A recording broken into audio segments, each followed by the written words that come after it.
दोस्तों, कैसे हो आप सब। मेरे चैनल में आप सभी का बहुत सारा वेलकम है। चलिए मैं आज बात करती हूँ प्रतियोगिता दर्पण मई 2024 का शॉर्ट नोट्स डिस्कशन करने जा रही हूँ।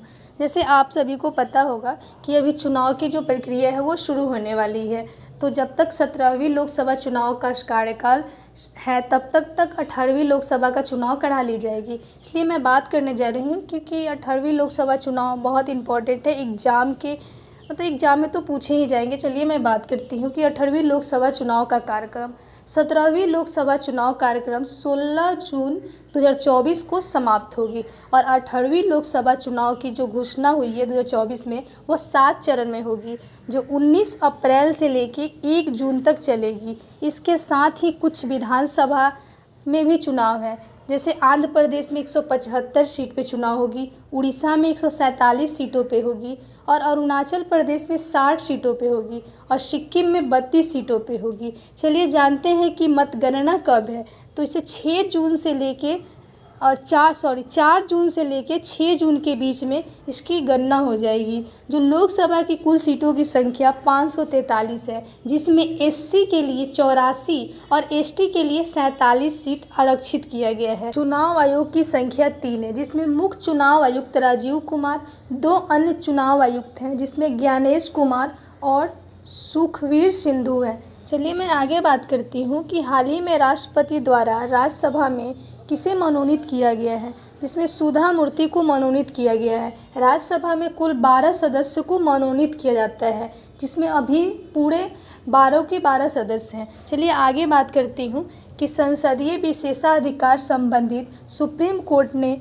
क्या निर्णय लिया है। अनुच्छेद 105 के 2 में संसद सदस्यों को विशेषाधिकार और अनुच्छेद 194 के 2 में राज्य विधानसभा सदस्यों को विशेषाधिकार दिया गया है। 1998 के पीवी नरसिंह राव मामले में जेएमएम रिश्वत कांड, झारखंड मुक्ति मोर्चा रिश्वत, सुप्रीम कोर्ट द्वारा यह निर्णय लिया गया था कि संसद में वोट दे या भाषण दे तो रिश्वत लेकर अगर वो देते हैं तो कोई अपराध नहीं है, बल्कि अब इसका निर्णय सुप्रीम कोर्ट पलट दिया और उसने द्वारा कहा गया कि नैतिक तभी बरकरार रहेगी जिस दल से पार्टी चुन कर आएंगे और उसी दल में बने रहेंगे। चलिए आगे बात करती हूँ लक्षद्वीप के बारे में। लक्षद्वीप में भारतीय नौसेना का नया नौसैनिक अड्डा स्थापित हुई है, जिसका नाम INS जटायु है। लक्षद्वीप का दूसरा नौसेना ये अड्डा है। पहला नौसेना अड्डा कहाँ है, चलिए जानते हैं। जो INS द्वीप रक्षक है वो कवरत्ती में है और लक्षद्वीप के मोनिकाय द्वीप पे अवस्थित है यह दूसरा नौसेना अड्डा। INS जटायु की कमान संभाले हैं वर्त बघेल को सौंपी गई है। चलिए मैं बात करती हूँ कि नदी के प्रवाह के नीचे सुरंग में चलने वाली पहली मेट्रो कौन है, तो कोलकाता मेट्रो है। हुगली नदी के बीच में ईस्टलैंड के हावड़ा के बीच में है। किसके सहयोग से बना है, तो जर्मनी से आयोजित विशेष earth pressure blessing mission EPMB की मदद से ये निर्मित किया गया है। आप सभी को पता है कि CAA बहुत चर्चे में थे और ये CAA लागू भी कर दिया गया है। CAA को गृह मंत्रालय ने लागू करने के लिए 11 मार्च को अधिसूचना जारी की। ये बहुत इम्पॉर्टेंट है और मैं इसका वीडियो भी डाल दी हूँ अपने चैनल पे, आप लोग उससे पूरा डिटेल में जान लीजिएगा। चलिए मैं आगे बढ़ती हूँ। तेंदुआ की 5वीं गणना रिपोर्ट जारी हुई है, जिसमें प्रत्येक 4 वर्ष में यह रिपोर्ट प्रकाशित की जाती है। 2022 में तेंदुआ की कुल संख्या 13,874 थी। सर्वाधिक संख्या MP, सेकंड नंबर में महाराष्ट्र और थर्ड नंबर में कर्नाटक में है। वर्तमान में बिहार में तेंदुओं की कुल संख्या 86 है। 2018 में 98 तेंदुआ थे। चलिए मैं आगे बात करती हूँ DRDO द्वारा क्या हुआ है। तो DRDO द्वारा MIRV तकनीकी युक्त अग्नि 5 मिसाइल का पहला परीक्षण किया गया है। उसका नाम है मिशन दिव्यास्त्र। इसका जो मारक क्षमता है वो 5000 किलोमीटर है। MIRV multiple independently targetable re entry vehicle tech technical. यह तकनीकी अभी सिर्फ 5 देशों में जैसे यूएसए, रूस, चीन, यूके, फ्रांस के पास ही उपलब्ध था। जो छठा देश बना है वो हमारा भारत बना है, जिसे MIRV तकनीक उपलब्ध पाई है। DRDO द्वारा भारत के डायनोमिक के साथ साझा परियोजना के तहत इसे विकसित किया गया है। ऑपरेशन संकल्प क्या है? भारतीय नौसेना के INS कोलकाता के वाणिज्य पोत MV रुएन को समुद्री लुटेरों ने मुक्त कराया गया है। ऑपरेशन संकल्प। गोविंद समिति क्या है? एक राष्ट्र एक चुनाव, जो अभी बहुत चर्चे में है। 2 सितंबर 2023 को केंद्र सरकार के द्वारा पूर्व राष्ट्रपति रामनाथ कोविंद की अध्यक्षता में यह समिति का गठन किया गया था। यह 8 संसदीय समिति थी। 14 मार्च 2024 को यह रिपोर्ट माननीय राष्ट्रपति द्रौपदी मुर्मू को उन्हें अपनी रिपोर्ट सौंपी है, जिसमें 8 सदस्य हैं। एक है रामनाथ कोविंद और 7 सदस्य और हैं। चलिए मैं उनका नाम जानती हूँ कि कौन कौन से सदस्य हैं, जिसमें अमित शाह, गुलाम नबी आज़ाद, NK सिंह जो 15वीं वित्त अध्यक्ष हैं, सुभाष कश्यप, हरीश साल्वे, संजय कोठारिया और अधीर रंजन जो इस्तीफ़ा दे दिए थे उसी समय। देखा जाए तो 6 ही सदस्य थे, लेकिन ऐसे 8 सदस्यीय समिति थी और विशेष जो आमंत्रित किए गए सदस्य थे वो अर्जुन राम मेघवाल थे। चलिए मैं आगे बात करती हूँ। Pushpak reusable launch vehicle Karnataka के चित्रदुर्ग में परीक्षण। पाक के नए प्रधानमंत्री शहबाज शरीफ हैं। 16वीं नेशनल असेंबली LS मतलब लोकसभा, जैसे हमारे पास लोकसभा होते हैं वैसे ही वहाँ के लोकसभा को नेशनल असेंबली बोला जाता है पाकिस्तान में। इसकी 16वीं लोकसभा चुनाव है, लेकिन हम लोग की 18वीं लोकसभा चुनाव है।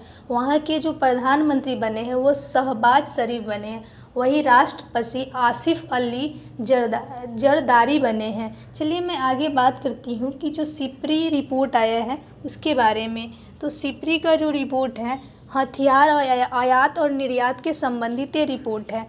जो शीर्ष है trend in international arms transfer 2023। Bharat विश्व की तुलना में 47% ज़्यादा आयात करता है। पिछले वर्ष के तुलना में ये 47% ज़्यादा आयात किया है। सबसे बड़ा आयातक है भारत, जो चीन के हथियारों को 44% कम, पाकिस्तान के हथियारों को 43% ज़्यादा खरीदता है। मतलब चीन का हथियार वो 44% कम है, लेकिन पाकिस्तान के हथियार 43% ज़्यादा लेता है।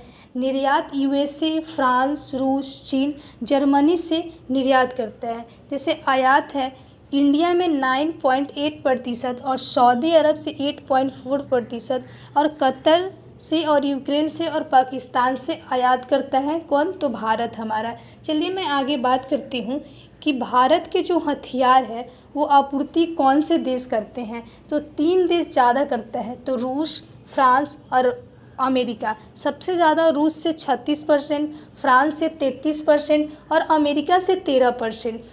चलिए आगे बात करती हूँ कि स्वीडन नाटो 32वां सदस्य था, लेकिन अभी एक सदस्य जो इसके पहले थे 31, वो फिनलैंड के थे। अभी जो नाटो का जो सदस्य बना है वो स्वीडन बना है, वो भी कितने नंबर 32वां नंबर सदस्य बन गया है, जो 7 मार्च 2024 को बना है।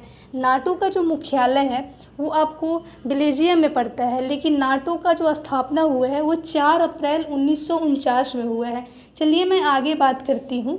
भूटान के PM तोशेरिंग टोब्गे ने भारत की यात्रा पर आए थे। वो 14 से 18 मार्च 2024 को पहली विदेश यात्रा थी। भूटान के जो PM आए थे। भारत के सहयोग से भूटान में पूर्णतः सगहू सेकेंड परियोजना का कार्यक्रम जारी किया गया है।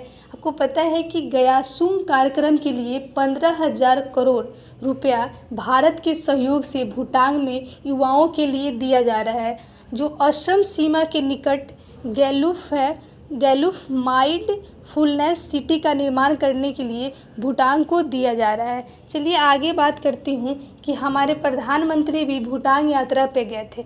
चलिए उनके बारे में बात करती हूँ कि इसके एक सप्ताह पश्चात भारतीय पीएम भूटान के दौरा पे गए थे।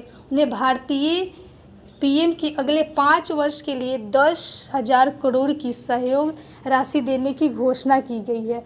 मतलब भारतीय पीएम ने अगले 5 वर्ष में 10,000 करोड़ की सहयोग राशि देने की घोषणा किए हैं। किसको? तो भूटान को। चलिए आगे बात करते हैं कि भारत समारोह में भूटान के सर्वोच्च नागरिक सम्मान ऑर्डर ऑफ द टूक ग्यालपो को सम्मानित किया गया है। यह सम्मान पाने वाले गैर भूटानी नागरिक बने हैं हमारे पीएम। पीएम ने थिम्पू में भारत की मदद से निर्मित अत्याधुनिक अस्पताल Gyal Tsuen Jetsun Pema Wangchuck mother and child hospital का उद्घाटन किया है। चलिए मैं बात करती हूँ कि वर्ल्ड हैप्पीनेस इंडेक्स 2024 में हम लोग का रैंकिंग कितना है। तो UNSDS के द्वारा इसे जारी किया जाता है। भारत 143वें देश में 126वें स्थान पाया है, जिसका अंक है 4.054।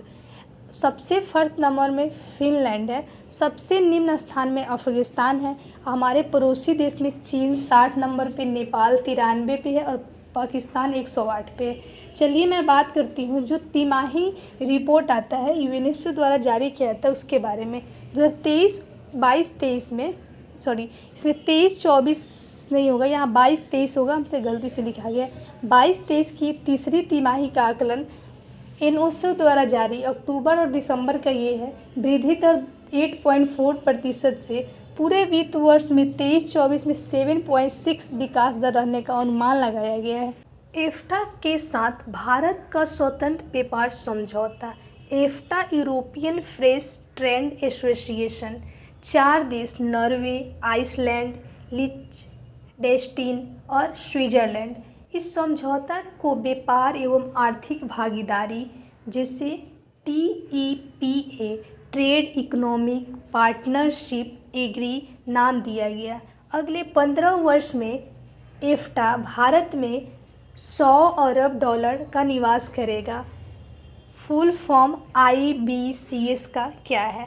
तो IBS international big cat alliance. चलिए नियुक्ति के बारे में बात करती हूँ कि राष्ट्रीय SC आयोग के अध्यक्ष किशोर मकवाना है और CBSE के नए अध्यक्ष राहुल सिंह हैं। PIB के प्रधान महानिदेशक शेफाली V शरण है और प्रसार भारतीय बोर्ड के नए अध्यक्ष नवनीत सहगत हैं। 2023 के मिस वर्ल्ड का ताज क्रिस्टीना पिस्कोवा चेक आयोजित कहाँ हुआ था? तो मुंबई में। चलिए आगे बात करती हूँ एबल पुरस्कार। 2024 का एबल पुरस्कार किस क्षेत्र में? तो गणित के क्षेत्र में दिया जाता है। फ्रांसीसी गणित जो मिशेल तालग्रांड को दिया गया है। 2024 का प्रित्जर पुरस्कार ये वास्तुकला के क्षेत्र में रिकेन थारमोटो जापान में दिया गया है। चलिए मैं बुक के बारे में बात करती हूँ। जैसे स्मोक एसेंस अमिताभ घोष का है, why Bharat matters S Jaishankar का है, द इनेमी सारा एडम्स का है, ऑल द ट्रायंगल्स थिंकिंग जो स्टेसी विलियम्स का है। WTO के मंत्री सम्मेलन 13वें मंत्री सम्मेलन कहाँ हुआ है? तो UAE में हुआ है। चलिए ऑपरेशन इंद्रावती क्या है बात करते हैं कि हैती में फंसे भारतीयों को वापस निकालने के लिए हैती में भारतीय दूतावास नहीं होने के कारण पड़ोसी देश डोमिनिकन रिपब्लिक से अभियान चलाई गई थी ये। चलिए आगे बात करते हैं युद्धाभ्यास कुछ। जैसे युद्धाभ्यास भारत शक्ति 3 सेनाओं का संयुक्त अभ्यास जो राजस्थान में है। समुद्री लक्ष्मण भारत और मलेशिया के बीच में और विशाखापट्टनम में नेवी द्वारा ये चलाई जाती है। सी डिफेंस जो भारत और USA के बीच में ये युद्धाभ्यास होता है जो तटरक्षक बल के अंडमान निकोबार द्वीप समूह में। और लिमित्यू भारत और सेलेस से होता है। भारतीय पैरा ओलंपिक समिति के नए अध्यक्ष देवेंद्र झझरिया हैं। कोबरा गोल्ड युद्धाभ्यास यूएस और थाईलैंड। मेरीटाइम सिक्योरिटी ब्लेड 2024 रूस, ईरान और चीन के बीच में हुआ है। विश्व की किस पहली महिला यात्री विमान कंपनी ने पहली एयर होस्टेस को सभा 2.0 नाम से पहले 2024 में प्रस्तुत किया? तो कतर। कौन सा देश संविधान के गर्भपात करने का अधिकार संवैधानिक अधिकार के रूप में मान्यता देने वाला पहला राज्य बन गया? तो फ्रांस। थैंक यू दोस्तों, कैसा लगा कमेंट बॉक्स में बताइएगा। Thank you guys, bye bye.